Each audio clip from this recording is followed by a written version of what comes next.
सर्वांना श्री स्वामी समर्थ. तर देवपूजेची सुरुवात माझी अशी छान आणि गोड होत असते, ती म्हणजे सर्व देवांचे अभिषेक करून. हेच त्यानंतर आपण दोघांनी घेऊन घ्यायचं असतं घरातील सर्वांनी. त्याच्यानंतर आवनी सकाळी सकाळी छान अशी फ्रेश फुलंसुद्धा आणलेली होती. नंतर देवपूजा करून घेतली.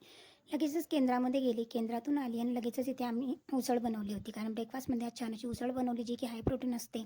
म्हटल्यावर दिवसभर एनर्जेटिकमध्ये कामसुद्धा होतं आणि आज पौर्णिमा होती म्हटल्यावर खूप सारी कामं होती आणि संध्याकाळी सुद्धा सत्यनारायण पूजा घरी करायची होती. प्रत्येक महिन्याला सत्यनारायण पूजन करायचं असतं आणि याचं महत्त्व काय किंवा का आपण सत्यनारायण पूजन करत असतो याचा जर तुम्हाला डिटेलमध्ये माहिती हवी असेल तर उद्याचा ब्लॉग मात्र नक्की बघा.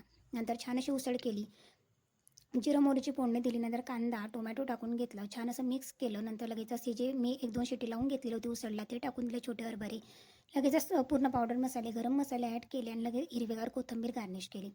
छान अशी दोघांनी उसळसुद्धा खाऊन घेतली. त्याच्यानंतर लगेचच संध्याकाळची वेळ झाली, देवपूजा वगैरे केली आणि ते सत्यनारायण पूजन केलं. सत्यनारायण पूजन केलं, छान असं पोथीचं वाचन झालं आणि छान वाटतं जेव्हा आपण सत्यनारायण पूजन दर पौर्णिमेला करत असतो.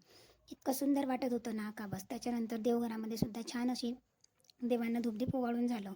सत्यनारायण प्रभूची आरतीसुद्धा म्हणून झाली आणि जे काही आहे ते सगळं काही तुम्हाला कथा किंवा आरती वगैरे सगळं एका छोट्या बुकमध्ये आहे. त्याच्यानंतर कलशसुद्धा आज मांडलेला होता, कारण आज पौर्णिमा होती म्हटल्यावर देवघरातला कलशसुद्धा चेंज केला आणि आज नागवेलची पानं न आणता मी सुद्धा आंब्याच्या पानानेच सजवलेलं होतं म्हटल्यावर अगदी छान आणि सुंदर दिसत होतं.